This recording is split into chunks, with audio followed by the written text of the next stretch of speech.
Good evening. Public Act 100-0640 amends the Open Meetings Act to expressly authorize public bodies to meet remotely in certain circumstances without the otherwise required quorum present at the meeting place. This law requires that the head of the public body determine that an in-person meeting is not practical or prudent because of a disaster. So Andrew, as the meeting chair, I'll ask you to make that determination once the meeting is called to order. At least one member of the public body or the chief administrative officer or the chief legal officer must be physically present at the meeting place unless it isn't feasible because of the disaster. So I'm here at the library this evening. We should do a roll call after the meeting is called to order. All votes will be by roll call. As with all open meetings, we provide space for public comments in accordance with the law. For the purposes of this virtual meeting, we've asked for the public to submit their comments via email or voice message, and I will read them aloud at the appropriate time. This meeting will be recorded and archived and will be available on the library's website for 30 days and will be archived in our administrative offices thereafter. All yours, Andrew. All right, thank you. I'd like to call this meeting of the Aurora Public Library District Board of Directors to order at 6:01 p.m. The Aurora Public Library District Board of Directors finds an in-person meeting is not practical or prudent at this time because of the ongoing public health emergency, and believe it is in the library's best interest to hold a virtual meeting to perform our essential business. With that, Melinda, please call the roll. Eve Basili. Present. Jeff Butler. Here. Joe Philippek. Here. Melinda Riddick, present. John Savage. Here. Eva Serrano. Here. Andrew Smith. Here. Good of you guys all to join us. We have a quorum. At this point, are there any changes to our agenda? I don't have any changes, Andrew. All right. Next, are there any changes to the minutes of the January 27th, 2021 meeting? There are no changes at this time. May I have a motion and a second to approve the minutes of the January 27th, 2021 meeting of the Board of Directors? Dee Basili, I'll make that motion. Thank you. I'll second this, Eva. All right, Melinda, please call the roll. Eve Basili. Yes. Jeff Butler. Yes. Joe Philippek. Yes. Melinda Riddick. Yes. John Savage. Yes. Eva Serrano. Yes. Andrew Smith. Yes, thank you. Motion carries. Next is the Executive Director's Report. Michaela. All right. First off, I'd like to remind everybody that we have a program coming up on Monday, March 1st at 6 o'clock. Dr. Eve Ewing will present. She is a sociologist of education and a writer. She lives in Chicago. She's the author of a poetry collection called 1919 and a nonfiction work called Ghosts in the Schoolyard, Racism and School Closings on Chicago's South Side. She'll be interviewed by Natalie Moore, who covers segregation and inequality for WBEZ. This is another one of those partner programs that we're doing with the 10 area libraries. We're expecting thousands of attendees. So please join us if you're available. Next, I wanted to just share with you that our budget process, amazingly, is beginning. We're starting with our department heads and getting some input from them about their priorities and needs for 2021, 2022, starting on July 1st. So we'll expect to have a finance committee with you guys in March or maybe in early April to consider our working budget so we can get that whole process started again. We are continuing to reopen and consider what is next for us as case counts and positivity rates continue to abate in our area. We are exec team especially and management team as well are working on realigning our service hours so that all the library services that we offer are available at the same time. And then formalizing a plan and communicating with staff. You know, we as things continue to get better, more people are vaccinated, infection rates, death rates come down, we should be able to open up a little bit more. Now, if these new variants take hold and things go south again, you know, we can always go back to what we're doing now. So I will keep you guys posted. Just letting you know too, that if the state comes out with any intermediate guidance, anything between phase 4 and phase 5, we'll align ourselves with that, but we haven't heard anything. So we're probably just gonna do the best we can with the information, with the local information that we have. Along those lines, we have developed a vaccine information webpage to go along with our coronavirus webpage. And it just gathers everything all in one place, all the information you need about the various vaccines, where to register for information, and then eventually for appointments as well. And we're standing up some ways to help our customers who need help, either with using the computer or just having a computer to make those appointments for vaccines. So we know that's going to be a big demand here in Aurora. So one last thing, Laura, I'm sorry, we have Laura on the agenda for March and not for April. So if you were expecting Laura tonight, I apologize. That is my miscommunication with her. So we'll have her next month. She'll have some good information for you about the new bookmobile campaign starting up. And that's all I have, Andrew. I had one question, What is that? Michaela. We had talked, did any other candidates do a sign up for the write-in? You know, DuPage County is the only one that has an informal listing for write-ins. The rest of them don't really release it. And there was one person who is on that informal list as a write-in. Got it. Thank you. You're welcome. I think everyone earlier this week did get something regarding the foundation. So if you haven't had an opportunity to read that, she kind of brings us up to speed on everything. So that was helpful. All right. Next, I think last week we had a policy and personnel committee meeting. And I think Melinda, you're going to discuss that a little bit. Yes, so the policy and personnel committee met on February the 17th. It was a virtual meeting. And we went through revisions to the bylaws. And we went through other board policies, and there were some new policies that were also reviewed that are applicable to the district libraries. And I'm going to let Michaela walk us through each one of those policies to give you the ins and outs in regards to the policies. All right, and we'll handle that as we get to that part of the agenda. Next up, are there any public comments? We have no public comments. All right, moving on to new business. All right, are there any questions on the bills for December/January? We do have some questions on the bills. And so just like last month, it takes a village. So we'll answer these a little bit out of the order, but one question was about the Midco SFP Plus uplink modules. So these are add-in cards for our network switches, and they allow them to uplink back to the data center. And so we need one in each cabinet, so 5 switches for $3,600. There was a question also about a charge on our Chase card, which said Vert Lab /BCKDKG, and for almost $3,000. So I don't know why you couldn't understand what that was, but it's an expenditure to send 3 staff members to the Harwood Virtual Lab. So the Harwood Institute provides high-level training and community engagement for government agencies and nonprofits. Most of exec team attended this year, and we wanted to send more staff so that we'll be better able to use what we learned to help engage our community and turn outward, and as the years go on. So we hope to send staff, leadership staff, to this program every year as our budget allows. Some of the best libraries in the area and others, you know, food pantries and things like that, send their staff there. Michaela, what do you learn there? So they call it a practice rather than a toolbox.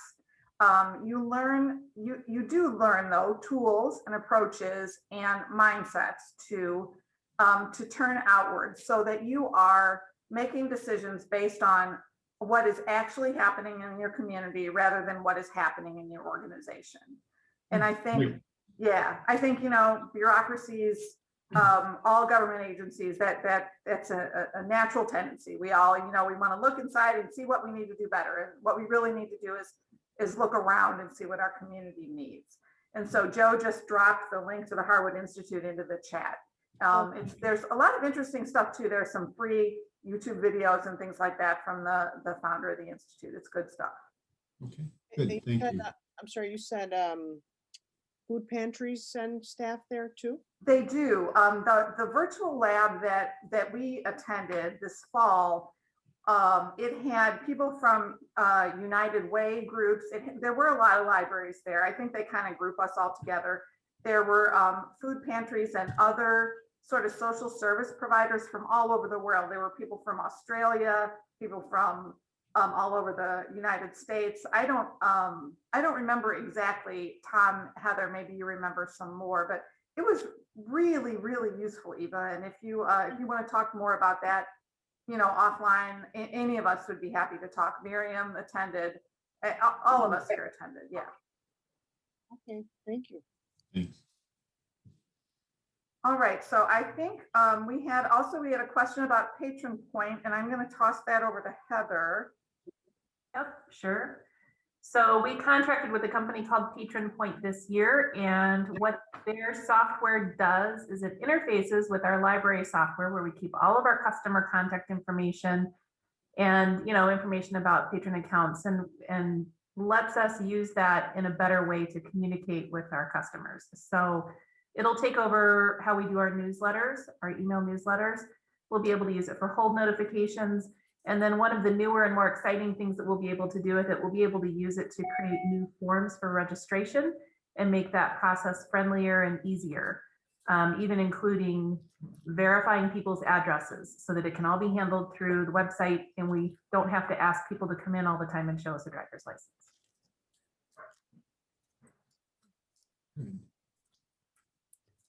So will this also be outreach to people to get more people to come in, and kind of following on the previous conversation to be an outward focused? Yes, it will allow us to do a little bit more targeted marketing for those who are interested in particular topics. And we'll learn more about that as we get into the system. So, Okay, but it thank has you. a lot of features. It's very powerful. Great. I think there's a way too, Heather, correct me if I'm wrong, to, people register for their card and then there's, a welcome message can be sent. And then a month later, hey, how are you enjoying the library? And, periodic reminders when your card's about to expire, you can say, hey, automatically renew your card, click here. There's a lot of things that you can do based on that. It's a customer engagement tool, really. It's going to be great, I think, for us. Great, thank you. All right, and then we had two more questions, and those are in the Brenda realm. Mhm.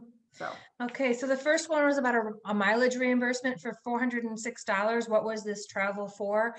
This is an employee's travel. We reimburse employees for their mileage if they use a personal car to travel between branches for their work. And we do have some employees that do that regularly. This employee submitted reimbursement going back to July because this person hadn't done it. And since our policy doesn't have a time limit right now on how long before they can submit reimbursement, we reimburse her for all that mileage. So it's really amortized over the last 8 months as opposed to 8 months as opposed to just last month. Mhm. And the second one was for Tyler Technologies. It's ExecuTime Cloud Access. So ExecuTime is our timekeeping system, and it's a product of Tyler Technologies, which, if you remember, that's the company we're going with for our software and our payroll software. We already use ExecuTime, but right now we're using a hosted solution, meaning that it's on site here and our IT department has to do all the work and the maintenance and things on it. We're going to flip over to a cloud-based system. So what this is this is the the cost for doing the cloud-based. And what you'll see, if you look right below that, you'll see a credit for about $2,600. And that's actually the remaining balance on the hosted system that we're using now. So they credit us for the unused time there. And now we're moving to the cloud, which will keep everything all together and take off some of the pressure on our IT department where they don't have to worry about maintaining executive time. Okay, great. Thank you. You're welcome. Andrew, those were all the questions that we got in advance. Okay. All right, with that, may I have a motion and a second to approve the monthly bills in the amount of $955,962.12. This is Joe, so moved. Second, Thank you. Melinda, please call the roll. Dee Basili, Yes. Jeff Butler, Yes. Joe Philippek, Yes. Melinda Riddick, yes, John Savage, yes. Eva Serrano, Yes. Andrew Smith. Yes, thank you. Motion carries. Next, Tom, you're going to discuss the per capita grant requirement. Yes, I am. Thanks, everyone, for being patient with me. It's my second chance at this and my third laptop, but I think I found a sweet spot. So, yes. Miriam's going to pull that up for us. Okay, so glad to be talking about Serving Our Public 4.0, two chapters specifically, Chapter 9, Public Services, and Chapter 11, Children and Young Adult Services. And really, those two chapters cover so much. Almost 90% of what a public library does for the public fall into these two kind of big chapters. So I thought it would be helpful to look at them through a lens of the pandemic's impact on some of these services and how we responded to those impacts. So that's what I'm going to do tonight. So Miriam, you can go to the next slide there. So what are public services? Through public services, a library offers assistance to patrons in the use of its collections and resources. Basic public services include reference and reader's advisory, and these services should be provided to all age groups. And we can move to the next slide. And so then the chapter talks about standards for reference services, for example. And one of the standards seems pretty simple. All basic services are available when the library is open. And in normal times, this absolutely would be the case. But we made the decision to make sure that both customers and staff can be safe in our buildings during the pandemic. And so we really can't offer all services when the library is open. But we did pivot to say we do think that customers are going to be using the library differently. They're going to be calling us a lot more, and they're going to be trying to get our information from us over the phone and virtually more because they're going to be at home. And so we pivoted by making our first ever phone bank. And this is where staff are kind of off the public floor in our offices with a computer and all of our information available to them and phones. And we created this model in order to respond to how the library changed during the pandemic. And we had to be creative. We had to work across departments, across locations even, to kind of staff the phone bank. And we had to be creative with our IT department, learning a new software called Teams from Microsoft Office, which allowed us also to have staff work remotely from home and still answer our phone bank calls. And I think it really worked. One of the things that we saw was that in 2020, our phone bank handled about 10,000 calls, which was a 12% increase from 2019. And one of the good things that we got from this too is just an overall improvement in customer service. It's one of the few things that the pandemic really, we can say is a good thing, is that we're going to use this phone bank model moving forward, because not only does it help customer service over the phone, but it also improves in-person customer service, because then our staff are not pulled away from helping someone in person from a phone call coming to that desk. So that is something that we'll keep moving forward. We can go to the next slide there.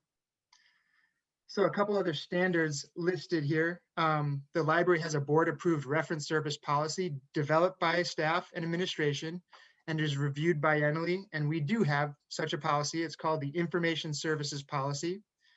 And as a part of our policy states, information services provided at all locations and for all ages, in person, by telephone, electronically, and by mail. And one of our great pivots, I think, too, was just to be super responsive with all electronic communication during the pandemic. So what we did was we built a staff schedule that made sure we were responding to online chats, emails, social media posts and questions, online feedback form submissions via our websites, and emails, and obviously I mentioned phone calls. But that is another way we kind of adjusted there. And then looking at that second bullet there, the library provides staff trained in reference services that meet the needs of patrons who have challenges with disabilities, language, and literacy. One of the internal trainings that we built during the pandemic, an adult services supervisor and a small team built a training specifically focused on best practices in customer service delivered over the phone. So this training revisited our use of open-ended questions, making sure that we have checks on ourselves for tone and pacing, and making sure that we were smiling and, you know, talking a little bit louder because we were talking through masks on the phone. And this was kind of an internal training that really did help us. It also talked about how we help people over the phone who might have limited English proficiency.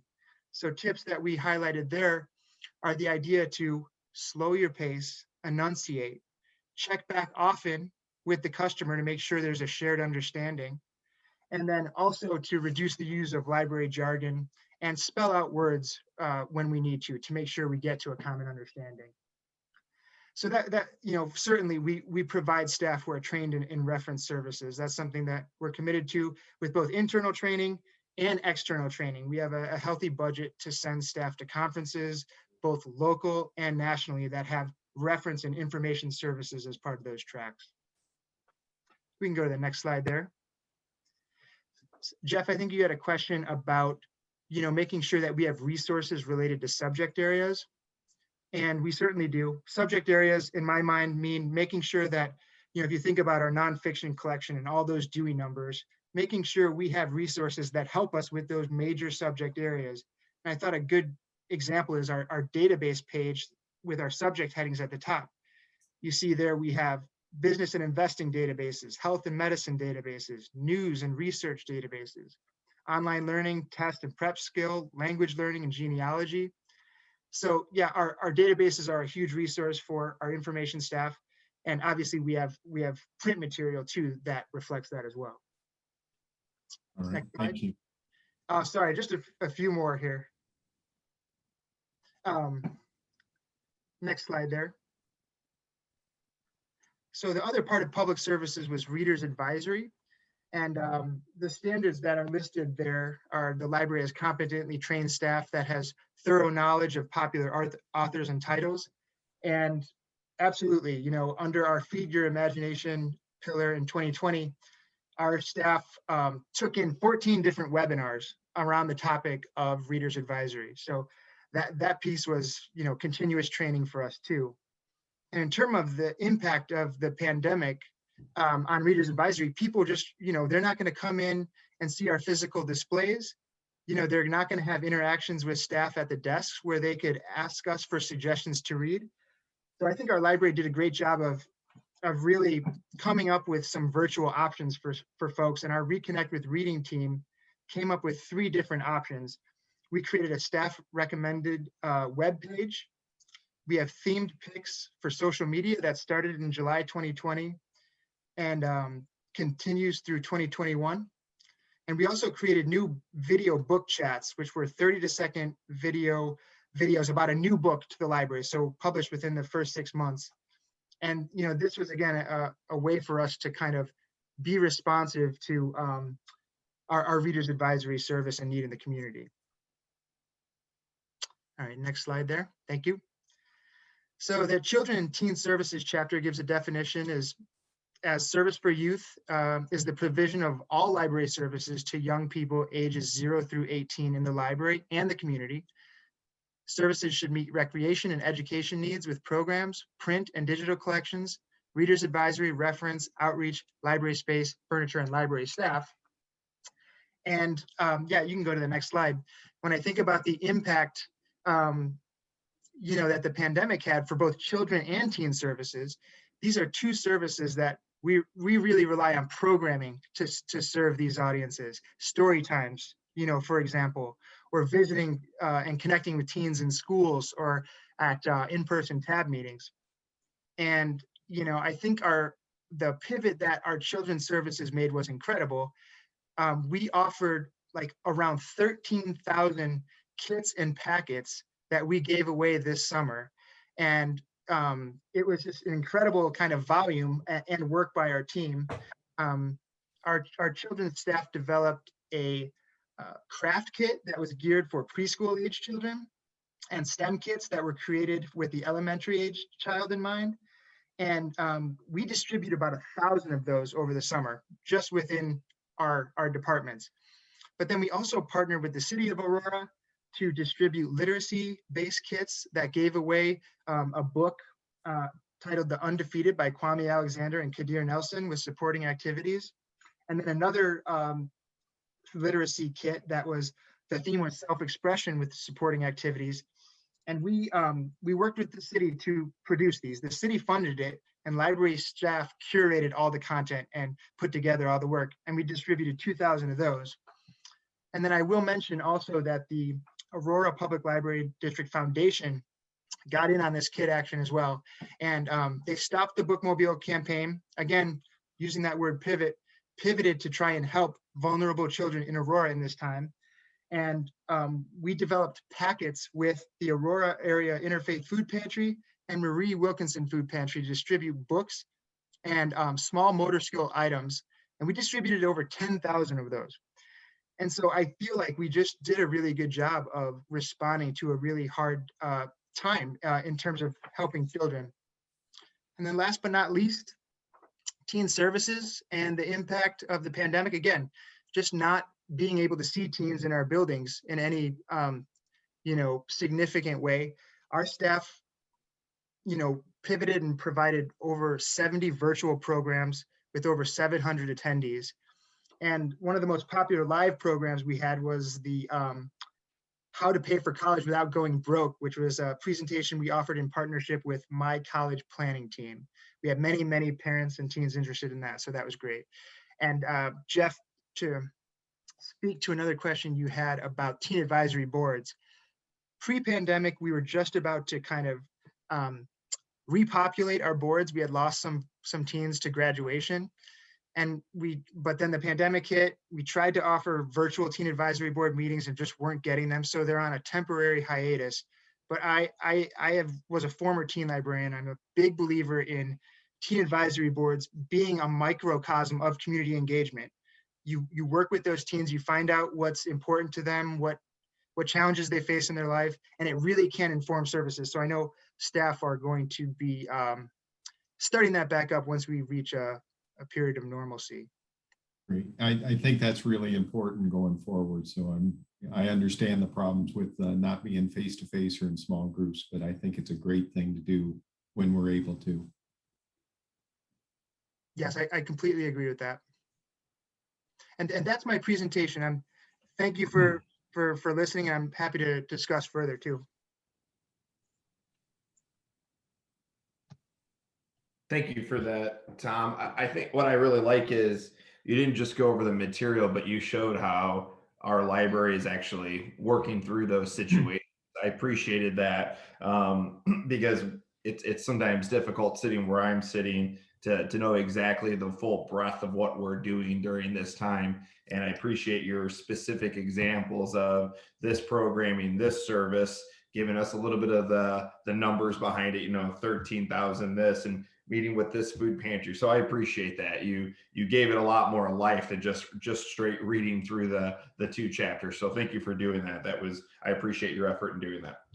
So, Tom, I have a question. Of the services that you noted and a lot of pivots that you had to do due to the pandemic that we're in right now, how many of those do you perceive the library carrying forward, even when things, in a sense, go back to normal? That makes sense. That's a good question. I mentioned the phone bank being something that carries forward. Something else that just comes to the top of mind, happy to hear from others too, but the idea of blending virtual programming with in-person programming. Some folks might not be able to come to the library. How do we incorporate technology to make sure that we're giving access to folks who can't come to the library but want to experience a program? I think that will be something I know we thought will has legs for us. We would want to do that moving forward. And then I think one thing I'll add, and then I'll be quiet, is that the idea of like cross collaboration with our teams, we want to keep that going. We came together to offer lots of different services, develop lots of different coordination. That will also continue, but that's a little bit of internal thing, but I do think it's important. Okay, thank you. Yep, thank you, Tom. All right, Michaela, you're on the hook here for the next so many minutes. Starting with the ordinance and then going through the various bylaws and policy revisions. All right, well, that's a tough act to follow, and I don't think it's going to be as entertaining, so sorry, guys, but all right, so you guys, you have before you an ordinance to transfer funds from the city's capital project and technology fund to our own special reserve fund. So you guys established that fund at a previous meeting, and this ordinance simply, gives us the authority to move that money over. And so, we'll ask you to approve that, and then we'll work on the logistics on our end, and that'll be our first official bank deposit as a library district. Wonderful. With that, may I have a motion and a second to approve ordinance number 2021-1, closing out the capital projects and technology fund and transferring fund balance to special reserve fund? Dee Basili, I'll make that motion. Thank you. Melinda Riddick, I second. Wonderful. Melinda, please call the roll. Dee Basili, Yes. Jeff Butler, Yes. Joe Philippek, Yes. Melinda Riddick, yes. John Savage, Yes. Eva Serrano, Yes. Andrew Smith. Yes, thank you. Motion carries. All Next. right. The bylaws. So, every library in Illinois is required to have board bylaws. And we review your bylaws at least every 3 years. We looked at them last year. We made some changes, right, to establish a treasurer position. We, as a district, some of the requirements for bylaws are a little bit different. And so many, if not all of the changes I'm recommending here are related to that conversion. So like including the library's name, the statute citation changes, number of members, how you guys really are trustees now and not directors, elected rather than appointed, length of term, stuff like that. So these bylaws are my drafting, but they were approved by Roger Ritzman. And so we did get a few suggestions for changes from Jeff. And Jeff, I don't know if you want to tell us about those. You want me to do it now? I'd be fine. I'd be Sure. happy to do that. Sure. The first one, and apologize, I got 3 or 4 of them for this.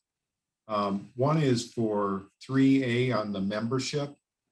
We don't have any statement about what happens if we have a vacancy. Should we have a statement that says something about what happens if there's vacancies on the board due to resignation or other reasons? It just seems like we left a big hole there. Right. So we can, it's addressed in the statute, but we certainly can add a Right. statement there. No problem. I guess what is the practice is the board picks a new board member? Yep. The board appoints a new board member. Correct. Right. I'd feel better if we had some language that said that. So Sure. I don't know what the others say. I'm sorry, Jeff, is what you're saying different than what is said on the second page about the board declaring a vacancy on the board when a trustee resigns, unable to serve, et cetera, et cetera? I may It have missed the doesn't- first part. It basically doesn't say how it's going to be filled other than referring back to the. to Oh, the I see what you're saying. Okay. If we had a statement that said we will fill them, and we can use this almost the same verbiage, but say the board will pick somebody Right. in accordance with the statute. Gotcha. Makes sense. So that's all I would say. So that's one suggestion. Another suggestion, I wrote these down so I didn't fumble as much. On the second page on 2 or 3C, I struggled a little bit with the difference between the responsibilities of the board and the responsibility of the trustee. And it made more sense when the title changed to responsibility of an individual trustee. So it's of a person. And so that's a minor issue, I guess. The other part of that statement is the responsibility of a trustee basically says they have to show up to meetings and go to some events. I'd like to have a statement that says the trustees are responsible for making sure that the board works well or executes the responsibility of the board. Individual board members don't do everything, but individual trustees should make sure that somebody on the board is doing what the board is supposed to do. And maybe that's a kind of a nebulous kind of discussion, but right now it sounds to me like all we're expected to do is show up to the meetings is the problem. Point of clarification, are you on page 2? I'm on page 2. Responsibilities of trustee. Responsibility of the trustee. Yeah, 3C, right. So you can read that and say,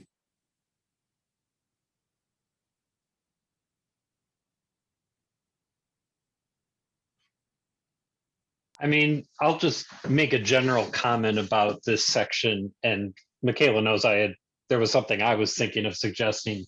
I mean, the reality, as we know, is there are a lot of responsibilities of trustees. And as I looked at other libraries and their bylaws, because I was curious, I found a lot that didn't even really have a section that stated responsibilities. And I think the reason for that is that it is sort of spelled out in statute what the responsibilities of the trustee is. So I guess for me, it would be kind of difficult to pick and choose what specific, I mean, we do mention a couple things there, but I don't know, I wouldn't know where to stop in terms of what to include and what not to include, understanding that there is guidance in the Public Library District Act on the responsibilities of trustees. Yeah, what's in this section is really similar to what was in the current bylaws. So right. Yeah. Could we, to Joe's point, could we reference back to the statute and said the trustees are responsible to execute the responsibilities detailed in the statute? Yeah. I'd be happy with that. Okay.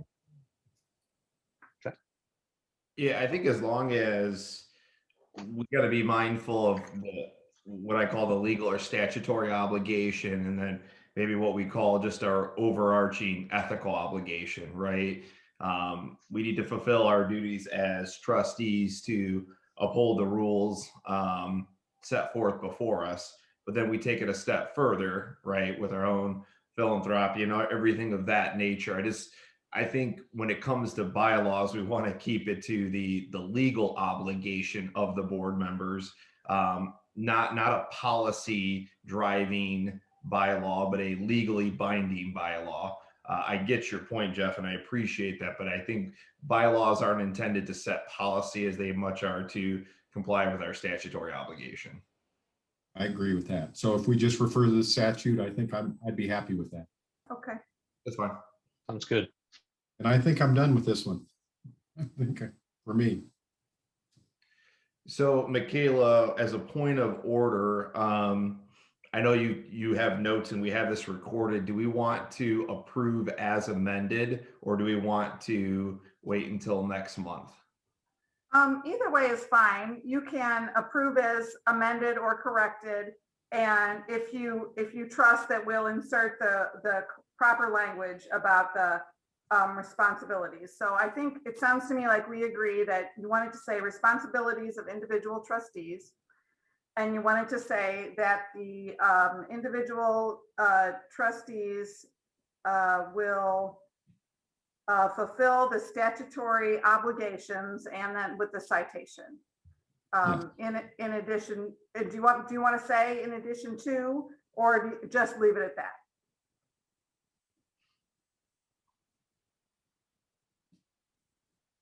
Me personally, I'd leave your first paragraph there, and then I would add that second statement. Okay. Yeah. Yep. And then we'll clarify in the event of a vacancy. Mhm. So with those two changes, which I think we can put that together pretty easily. Mhm. Okay, so what I'll ask then is if we can have a motion and a second to approve the revised board bylaws as amended based on tonight's decision. So moved. This is Jeff. Second, Joe, I'll Thank you. And can I have Melinda please call the roll?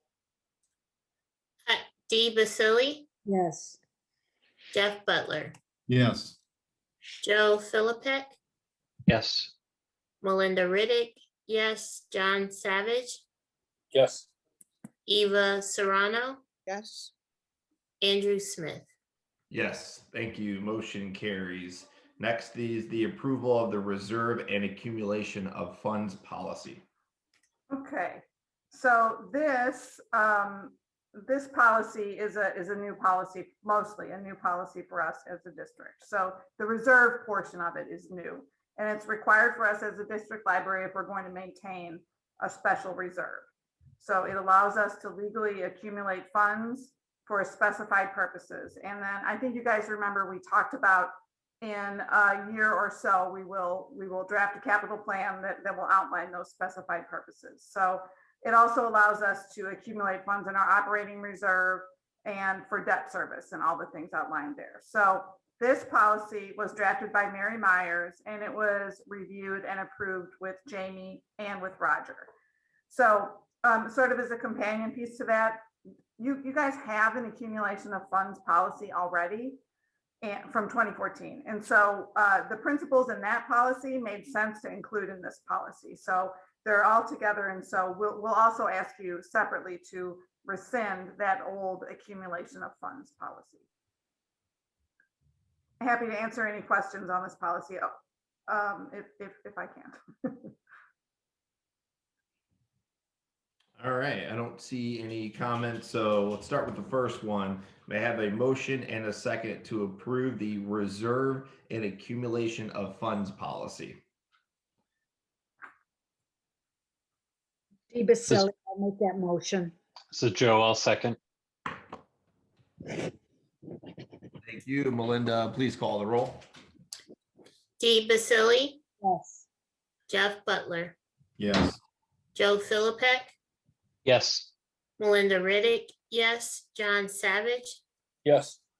Eva Serrano, Yes, Andrew Smith. Yes, thank you. Motion carries. In that same vein that Michaela just talked about, may I have a motion and a second to rescind the accumulation of funds policy? Ziva, I'll move. I'll second. This is Dee Basili.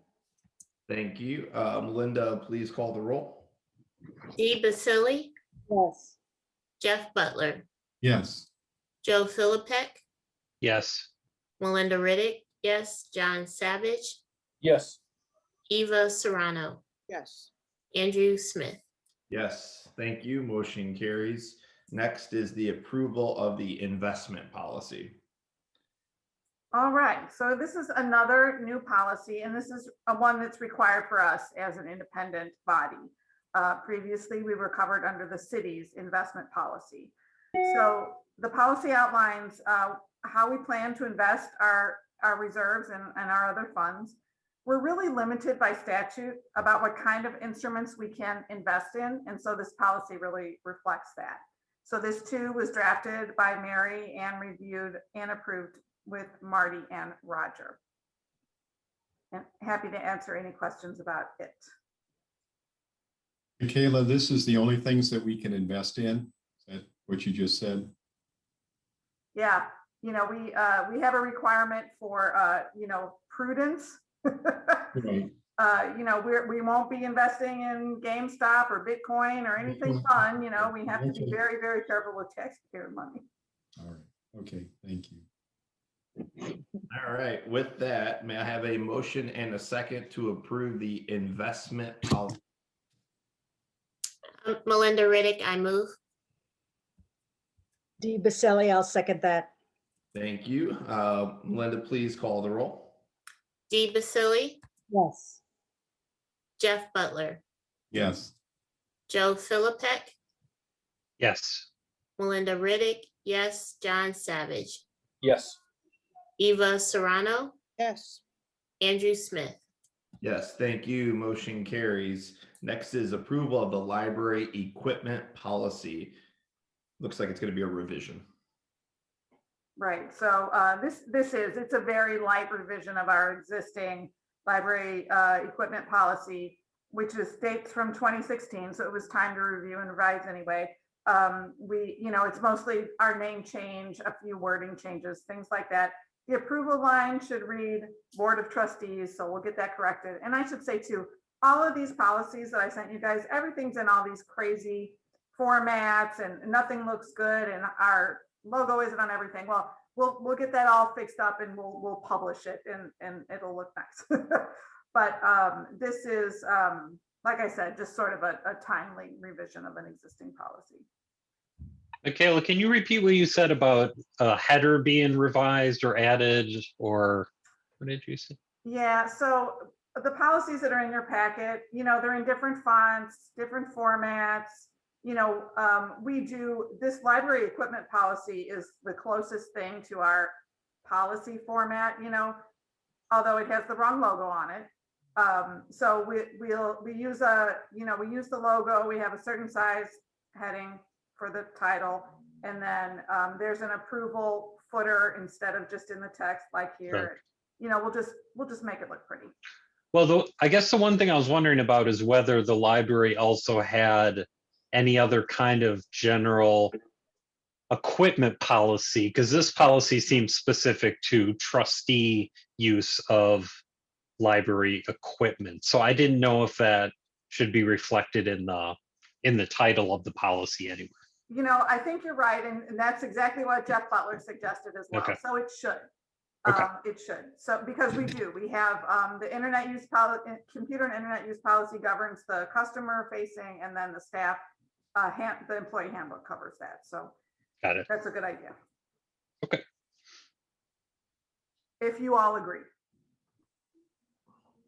So what's the new title going to be? Jeff, what do you suggest, or Joe, either one of you guys? I would suggest library trustee equipment policy. Yep. Okay. Is that okay, Joe? Yeah. Okay. All right. I will do that. May I have a motion and a second to approve the revised library trustee equipment policy? Joe, so moved. Second, Jeff. Thank you. Melinda, please call the roll. Dee Basili, Yes. Jeff Butler, Yes, Joe Philippek, Yes, Melinda Riddick, yes, John Savage, yes, Eva Serrano, yes, Andrew Smith. Yes, motion carries. Next is approval of the purchasing policy.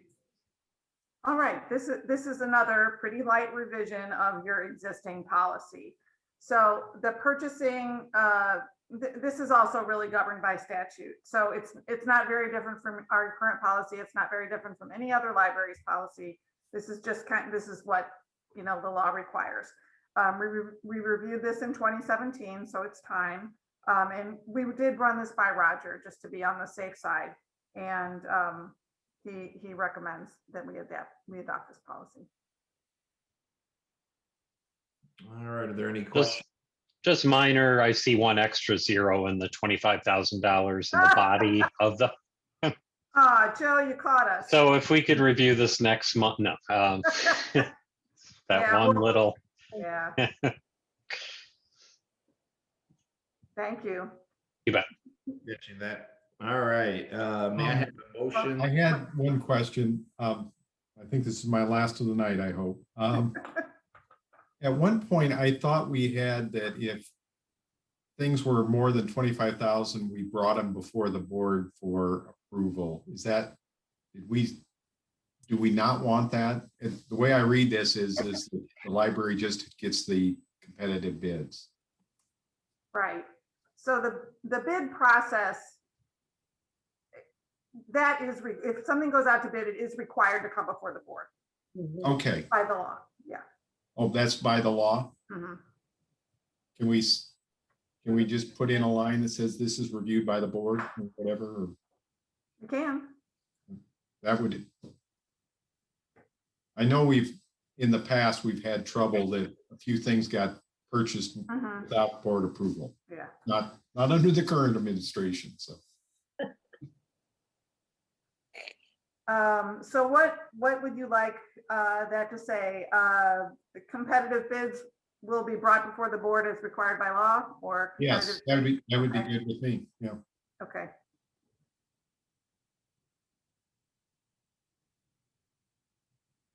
All right, with that change, I have a motion and a second to approve the revised purchasing policy as amended. So moved. Dee Basili, I'll second that. Thank you. Melinda, please call the roll. Dee Basili, Yes. Jeff Butler, Yes, Joe Philippek, Yes. Melinda Riddick, yes, John Savage, Yes. Eva Serrano, Yes. Andrew Smith. Yes, thank you. Motion carries. On to the last policy of the night, approval of the disposal of surplus property policy. All right, so our current policy dates from 2014. And so I pretty much completely rewrote it with some liberal borrowing from the Schaumburg Public Library District. So it accounts for our transition, and I think it's more clear, and that's what it has to be. You know, again, a lot of this is you know, guided by statute. We can't just decide that what we're gonna do with our surplus property, but I think we can, you know, make the policy easy to read and understand. This is one of the few policies I think that we looked at today that a member of the public might actually look at. So I think in those cases, it's really especially important to just be clear and relatively easy to read anyone who might be interested in purchasing surplus property from a government agency. So those are basically the changes here. And again, I ran this by Roger. You know, anything that's guided by statute, I typically run by Roger. I draft it and run it by him so that his review is efficient. Happy to answer any questions about this one too. Perfect. All right. No questions. I have a motion and a second to approve the revised disposal of surplus property policy.